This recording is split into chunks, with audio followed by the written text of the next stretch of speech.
the character is literally two dots for eyes and a line for a mouth. And the lovely thing about that, it's not everyone's cup of tea, but you're able to put yourself into the character a little bit easier. Welcome to Director's Notes, everyone. For those of you with a love of the film industry, I'm assuming you're going to know that we currently find ourselves in award season. And of course, the culmination of this period of prize giving will be the Oscar ceremony on March 15th. So, as part of our awards coverage here on Director's Notes, we've been reaching out to the directors of the Oscar nominated short films. And today, I'm truly excited to have the opportunity to speak to John Kelly about his film Retirement Plan, which is in the running for the Best Animated Short Film Award. So before I launch into my first question, if you haven't watched the film yet, it's available on YouTube for those of you in the US and Canada, and on Disney Plus if you're in Europe. We'll put the links in the YouTube description below for you if you do want to watch the film before listening to this interview. So we're going to launch off with our first question now. So welcome, John. We've been following your work on Director's Notes for well over a decade now.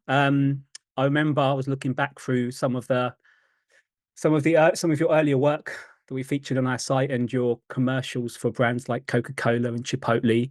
So I'm wondering, back when you started making these films, did you ever imagine that one day you'd be in the running for one of the biggest awards in the industry? And how surreal have things been since the nomination? Rob, thanks for having me. Yeah, it's been very surreal. To answer your last question, incredibly surreal. I'll work backwards through that. I never, genuinely never imagined that anything I made would be Oscar considered. Um, yeah, well, I've been making commercials and short films and all sorts of music videos and things for about 20 years.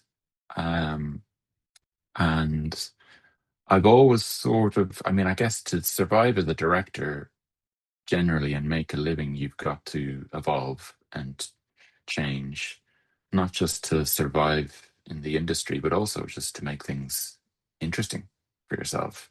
Yeah.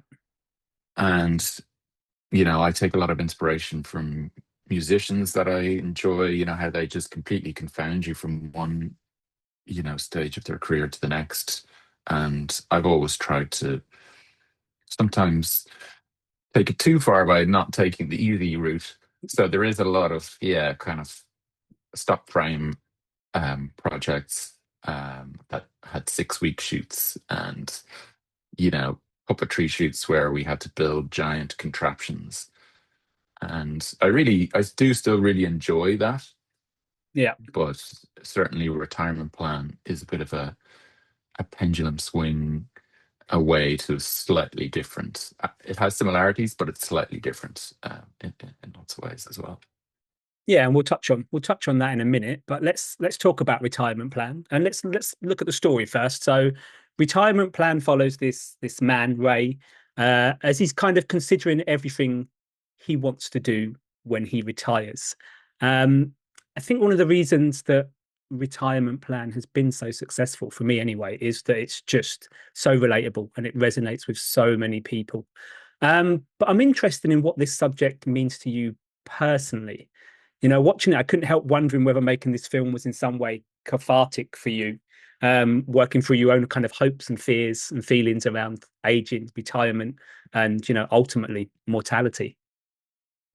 Yeah, definitely. I mean, I don't think it's an exaggeration to say that the future has never felt more uncertain.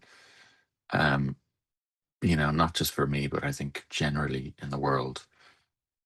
And the idea, probably like a lot of films that have been coming out for the last few years, was sort of the seed was planted in COVID, Yeah. in lockdown. I think I turned 40 in 2020, which wasn't the greatest time to have a 40th birthday. Um, and when you turn 40, I don't know, my experience of it, a few things happen. You, uh, you start to listen to yacht rock a little bit more and read biographies. And you also start thinking about, your mortality. Yeah. And yeah, I don't mean to say that I'm like over the hill, but I'm just sort of on top of the hill, and I've got a view in both directions, and that's down to my kids growing really fast and watching sort of elderly relatives aging as well, and I'm kind of in the middle of that. So the film, you know, sort of hit me as an idea, and um, yeah, I approached my friend Tara, who's a writer in New York, and we wrote it together. But it's definitely a kind of a bit of a purge, which doesn't help sell it for people that haven't watched it. It is funny as well. It is, yeah, it is very funny, and like I said, very, very relatable. Um, I think, especially, not specifically just for people who are in the arts, but um, I feel like people who work in maybe creative areas have a very specific view on retirement and what will be possible. Um, Yeah. And also the amount of kind of stuff that we're presented with. I think when you work in, I imagine for you, having to watch so many shorts and keep on track of so many different people's kind of careers, you are being pulled in so many directions, your attention. And I think generally we're kind of, our generation are presented with more than we're capable of handling. So you do have to find ways to put parameters on it. Yeah, and that brings me nicely onto my next question, actually, because one of the ways we deal with this is through lists. I think we're very much living in the age of lists. What we're going to watch, what we're going to read, what we're going to buy, even how we plan our lives, or the questions we're going to ask in an interview, all written down in lists, so we don't forget. Now, retirement plan plays with that idea, both kind of narratively and formally. So I'm kind of curious, what role do lists play in your own life? And why did you feel like this was the right structure for your story? Yeah, I am probably like a lot of people a big list person, and I am just sort of surrounded by lists. Even kind of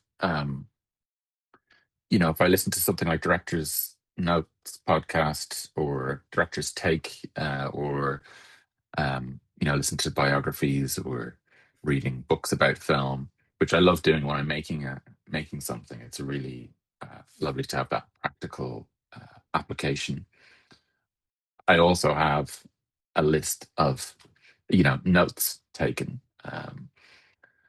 And if I learn a piece of software, I'll literally write myself a manual, Yeah.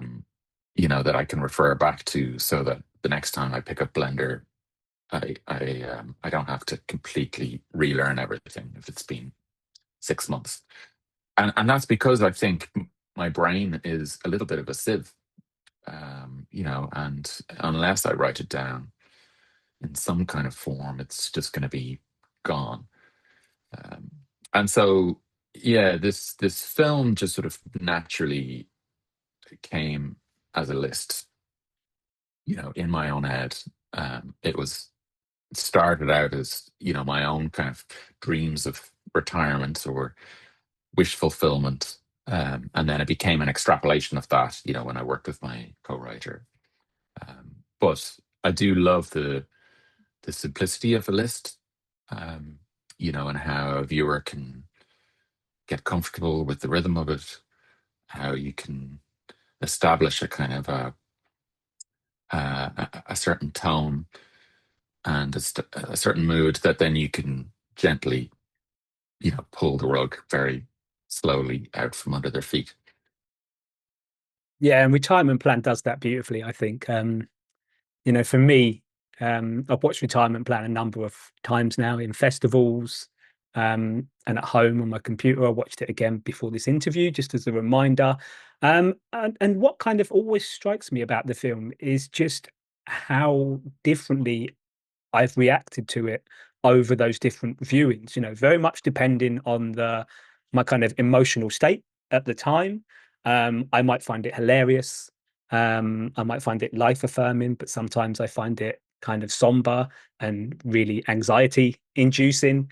And I know you can't control how an audience reacts to a film, but was there kind of a particular feeling or takeaway you were hoping people might sit with by the end of your film? Yeah, it's interesting. I was chatting to a friend of mine who's an artist. He actually helped us with one of the final scenes in the film where the character is in an art gallery and he's looking at a painting and kind of finding contentment.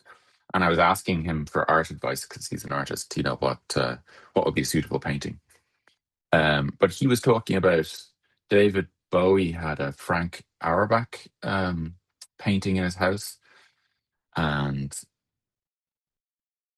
every time he'd come down the stairs, he'd be like, "Oh, it's a happy face," or the next day he'd be like, "Oh, he's really angry," and he realized that this was sort of a portrait, a mirror of his own mood, which I guess is the dream for any artist or filmmaker or writer, is that Sure. people are bathing in a reflection of themselves.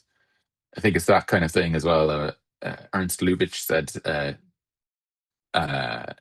"What is it? You say two plus two, and the audience makes up four."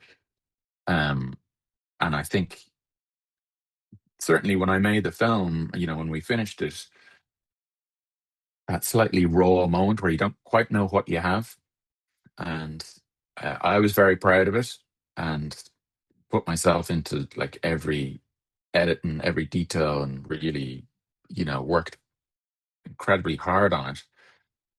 But then at the same time, I had no idea what anyone else would make of it, and started to show it to a few people, and got kind of slightly mixed responses, to be honest.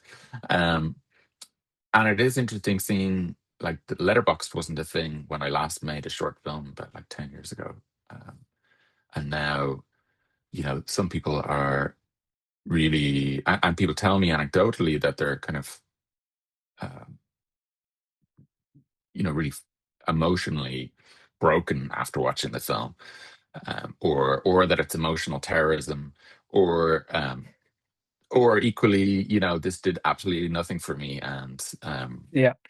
I'm not mad on the art style.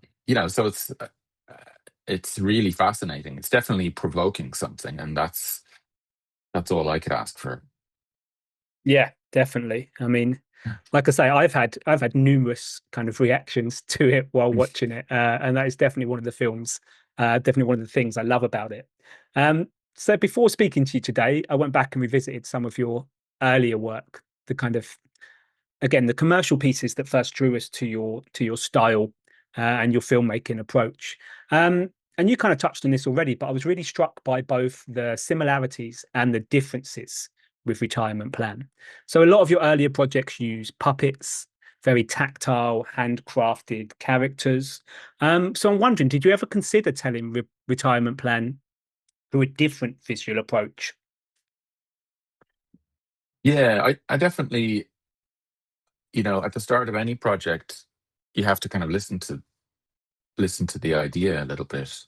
Um, and I I had thought about live action.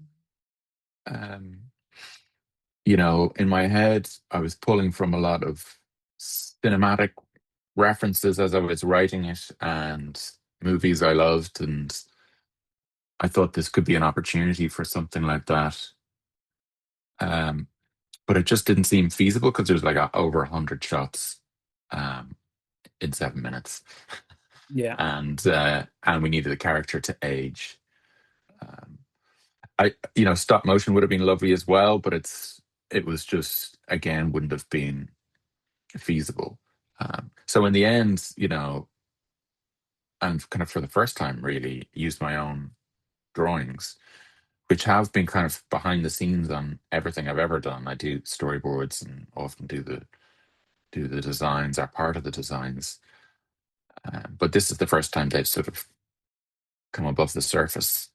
Um, and I was originally a graphic designer um, for years, and I think that sort of probably shines through. But really, I think it was the best decision for the film because we wouldn't have had the flexibility that the film benefited from if we had shot it in stop frame, or live action. The way animation works compared to live action, obviously you do the edit all up front. And but I think the nice thing about it was really an opportunity for me to kind of lower the stakes. Yeah. I feel like creativity happens the best for me when the stakes are, really lowered, however you achieve that. And, this is the closest I've come to, teenage me drawing comics in my room, and having that flexibility, trying to make myself laugh, trying to capture the spontaneity. We tried to really get from kind of the script to the final screen, script to screen as quickly as possible, and really condense that sort of pipeline. And that just meant, yeah, we were always able to play with the timings and really tweak the tone at every stage of production. Yeah, that's great. Um, but again, looking at your past work, one kind of clear through line I did notice is the almost minimalist design of your work, whether it's character design or the environments. That seems to be kind of a common thread um, through your approach. Was that a conscious choice from the start? And what is it about that kind of stripped back aesthetic that continues to appeal to you? Yeah, I think definitely I've been um, guilty of overcomplicating in the past, in some ways. And with this project, I really wanted it to try and do as much as we could, do more with less, to really. I kind of feel like if we had gone sort of full CGI or whatever, and I love watching some of that stuff, but if we had gone in that direction, it wouldn't have worked as well in its function as a mirror to the audience. I Yeah, think that kind of, the character is literally two dots for eyes and a line for a mouth.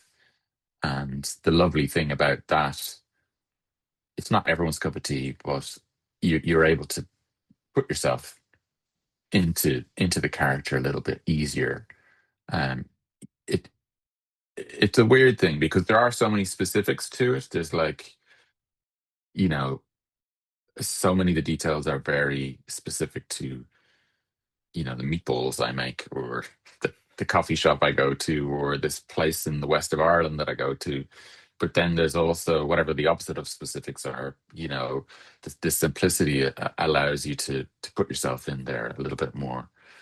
But it's definitely a balance. You know, I think I definitely, part of me does want, the showmanship, and to kind of that animator's instinct to be able to innovate and share what you've learned.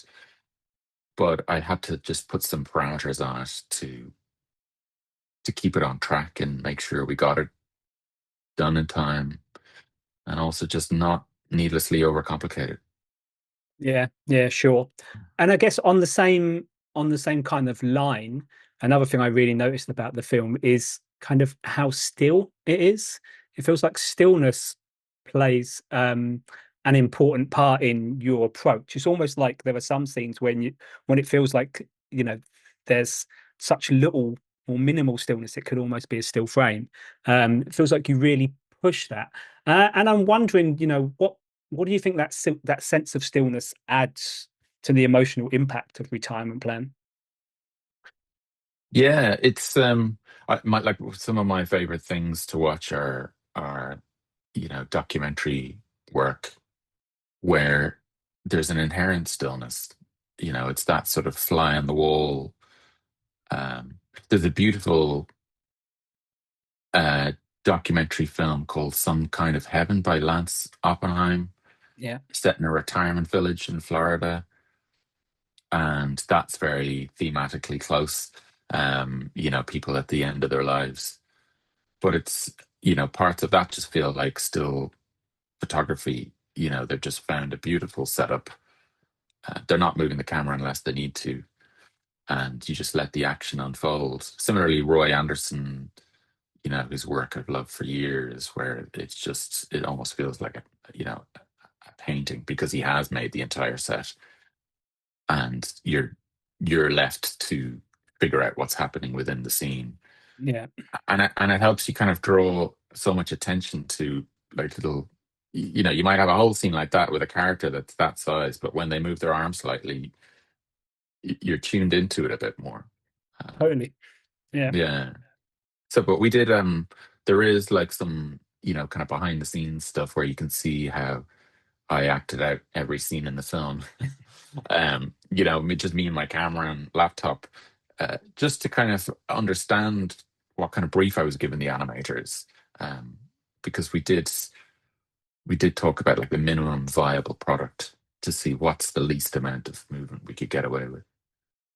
yeah, yeah. And do you feel like that in turn then in a way puts the focus on the emotions and the story more than if it was, yeah, more overly complicated, should we say? Yeah, yeah, definitely. I think, yeah, it's the tricky thing is that anything's possible in animation. And so, it's so easy to, at one point I'd set this in America just because I could set it in America. Yeah, And then I was like, no, I'm going to set it in Ireland because I know Ireland and I know the specifics and it's personal to me. And then the film became much more personal. Um, so I think it does help, viewers, particularly your viewers and readers, have a very sharp sort of BS detector. And I think we can all tell when a film is trying to emotionally sort of manipulate us, yeah. or whether it's coming from somewhere that's actually a little bit more hashtag authentic, sort of thing. So, yeah. Uh, and just thinking about the production, obviously we just touched on the kind of the simplicity of the style, but I was also really struck by the use of color in the film. It feels like it's kind of subtly guiding our emotions as we watch it. Um, I know obviously for animators and for live action filmmakers, color plays a kind of role in what they do. So I'm just wondering, how did you approach the color palette and what were you hoping to communicate with it? Yeah, like, the beauty of animation is that because it takes so long, you can really think about every aspect, like a little paint, what that painting is going to be. Um, and another thing that kind of stemmed from lockdown was listening to Roger Deakins' podcast, Yeah, the Team Deakins one, and you just listen to that enough, and it's a film school in itself. Um, so that I learned a lot about color from hearing him talk to various filmmakers and DOPs, and how it could uh, subtly steer you. So the film starts off quite bright and, daylight and neutral colors, and then as you get, and it also starts quite sort of, um, the camera's quite far away from him on long lenses, so it's all quite flattened. And then as he sort of emotionally unravels, we start getting closer to him. The cameras start getting wider. You're a bit more inside his head, and also the colors start getting kind of darker, more yeah, complex, more kind of, silhouette. There's a lot of silhouetting happening, and that was really fun to just design. To take something that, in terms of line work, it's very simple, and then the complexity comes from the mood of it. How you can. I often, a kind of slight bugbear about animation is that there's a fear of going too dark, yeah, you know, and whereas you watch, live action, typical live action film, and you can have almost complete scenes completely black with little, you know, hairlines of light. And in animation, sometimes that comes from, oh, maybe someone spent ages on designing this scene or designing this prop, or, you become, and 100% guilty of it. You become completely attached to this beautiful set that you've made. You don't want to just like, whether it's digitally or physically, you don't want to just completely contrast it out. But I think with this film, I think it could have gone darker actually, but we tried to push it, uh, to really get inside his head and really, because you just realize these things cumulatively, the the lighting, the scene layout, the camera lens choice, the colors, the length of the shot, the sound design. So many of these things, if you try and get them all working together, they can really, you know, push people along a path. Now I am talking about emotional manipulation. Stop. No, I don't think it's manipulation. Oh, I think it's very subtle and it's beautifully done. I mean, to be honest, I didn't really pick up on things like the color on first watching. It was only after a couple of watches that I was like, I love what it's doing. I love what it's doing. It's very subtly handled, and yeah, it works Thank you. really well. Of course, though, you know, we can't talk about Retirement Plan without talking about Domhnall Gleeson. I mean, who plays obviously, he does the voice of your main character. So how did you get him involved in the film, and what do you think he brings to the piece? Yeah. So as soon as we set it in Ireland, I immediately thought he'd be perfect for it. Um, we had, I'd used my voice as the very temp on the edit just to kind of get it on its feet as quickly as possible. But as I said to Donal, when I sent it to him, I have the voice of the boring priest from Father Ted, Father Stone, which makes people fall asleep. Um, but I think he just brings, yeah, I guess what I realized on this film is that for me, kind of filmmaking is about contrasts. And one of the things I mean by that is, Donald's has such range. He's able to go so light and perfect comedic timing, but then, pull you down to this real emotional uh, place, and do that really nimbly. And he was able to do that in, a few hours in a recording session. We did about six takes rather. Um, but it was a bit of a shot in the dark. I didn't, Dublin's small, but I don't have a connection to him. I put a video together. I do kind of video pitches for my projects to try and kind of communicate an idea with some music and references and sketches and Sure. stuff like that. And so I sent that to his agent, a personalized one. And yeah, he was just up for it. And I kind of think of him as our generation's Jimmy Stewart.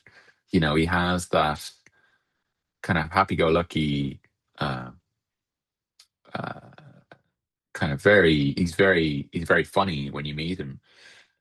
But I think, yeah, he's just so capable of bringing you in to a story or a character. Yeah, I feel very, very fortunate he said yes, because I didn't have any backup plans. Well, I mean, I don't think you have a boring voice. I think your voice would have been interesting to use. But I know exactly what you mean. It's kind of when you listen to Donal, he does manage to convey that emotional range, beautifully. And it's something that I think those of us who aren't trained in doing that and know how to do that would find very, very difficult. Yeah, Um, yeah, 100%. so yeah, he feels like a vital kind of part of the puzzle um, for the film. So this has been great talking about Retirement Plan. I'm going to kind of wrap it up here, but before you go, one of the things we're asking all our interviewees um, is if they could name one short film, old or new, that they love, um, and tell us why, basically. Yeah. Yeah, the one that springs to mind is Irish Folk Furniture, which is a stop frame animated documentary from about 2012, I think it went to Sundance and won Best Animation Award at Sundance.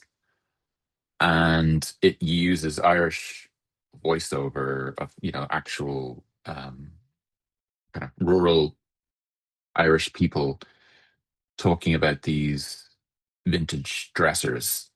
Um, I'm probably not describing it very well, but they're all stop frame animated as they're being kind of uh, done up beautifully. And I mean, the image I take away from it is this dresser being animated through the snow in the middle of the Irish countryside. It's so beautiful, but it's also so funny. And Tony Donahue is the